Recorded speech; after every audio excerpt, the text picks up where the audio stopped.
আজকে আমাদের ভুট্টা গাছের সেচ প্রকল্প চলছে। তো আজকে আমাদের ভুট্টার বয়স 19 দিন। আমরা সেচ দিচ্ছি এবং কিছু সার দেওয়া হয়েছে। আমরা কাঠাপ্রতি 2 কেজি সার প্রয়োগ করেছি, 1 কেজি ইউরিয়া এবং 1 কেজি ডিএপি, ড্যাপ যেটাকে বলা হয়। আমরা পানির আগেই সার দিয়েছি এবং কিছু মেডিসিন আমরা দিয়েছি, থিওফিড, পোকামাকড় আক্রমণের জন্য।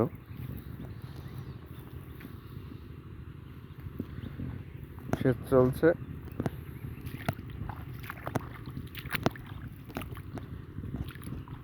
গাছের গ্রোথ আমরা একটু দেখছি কম। আমরা পরবর্তীতে আরও সার দেব। আজকে সেচ সহ সার দিয়ে দেওয়া হয়েছে।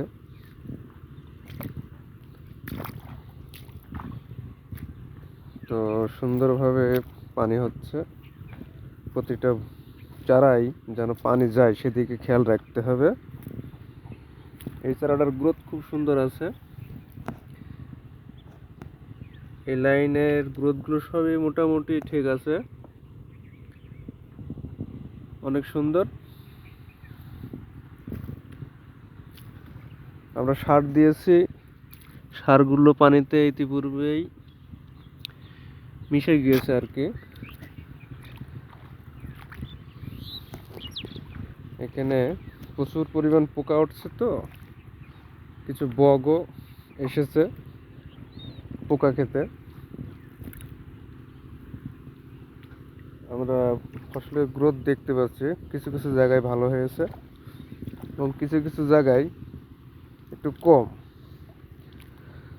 সার দেয়া হয়েছে পানি দেওয়ার আগেই। তো আমরা মনে করছিলাম সারগুলো হয়তো বা চলে যাবে স্রোতে, কিন্তু না, আমরা দেখছি সারগুলো সুন্দরভাবে আছে, নিচে আছে, সুন্দরভাবে পানি হচ্ছে। প্রত্যেকটা জায়গায় যাতে পানি পৌঁছায়, ভুঁইয়ের জমির প্রত্যেকটা অংশে যেন পানি পৌঁছায় সেদিকে খেয়াল রাখছি আমরা।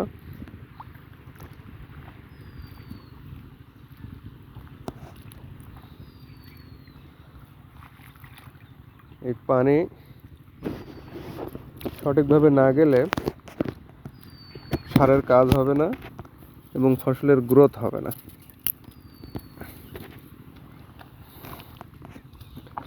আমরা মাঝখানে জমিতে কিছু গাছের ডাল দিয়ে দিয়েছি, যাতে পাখিরা বসে পোকামাকড় খেতে পারে, যেগুলো ফসলের ক্ষতি করে সেগুলো যাতে খেতে পারে।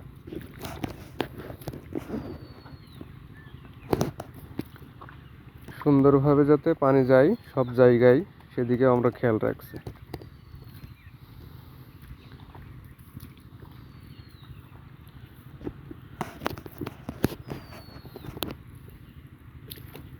প্রতিটা গাছের এই জায়গাটাই দেখা যাচ্ছে কিছু অংশ চারা নষ্ট হয়ে গেছে, তাতে আমাদের একটু সমস্যা, ফসলের গ্রোথটা কম হবে আর কি। সব জায়গায় 50%, 100% চারা বেরোয়নি প্রতিটা লাইনে। মানে প্রতিটা লাইনে যদি দেখা যাচ্ছে 100 চারা থাকে, সেক্ষেত্রে 2-3টা চারা মার গেছে, আমরা দেখছি।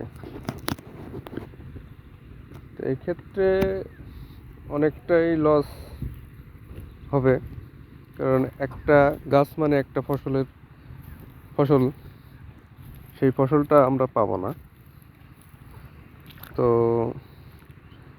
আমার মনে হয় একটু ঘন করে লাগায়ে পরবর্তীতে যেই গাছগুলো কোনো কাজে লাগবে না, যেখানে ঘন হয়ে যাবে সেখান থেকে মেরে দেওয়াই ভালো।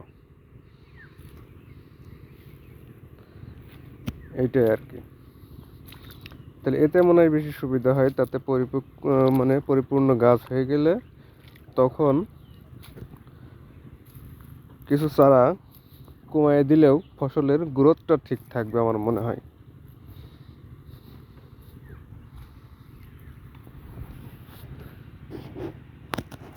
তো ধন্যবাদ।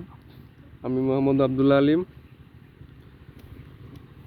তানভীর এগ্রো ফার্ম এর পরিচালক। পরবর্তীতে আমরা আবার ভিডিও দেব শেষ সার দেওয়ার পরে কি অবস্থা। আজকে আমাদের 18-19 দিন আর কি। পরবর্তীতে আমরা আবার ভিডিও দিয়ে টোটাল ফসলের কি অবস্থা সেগুলো আমরা দর্শকদেরকে জানাবো। তো ধন্যবাদ সবাইকে।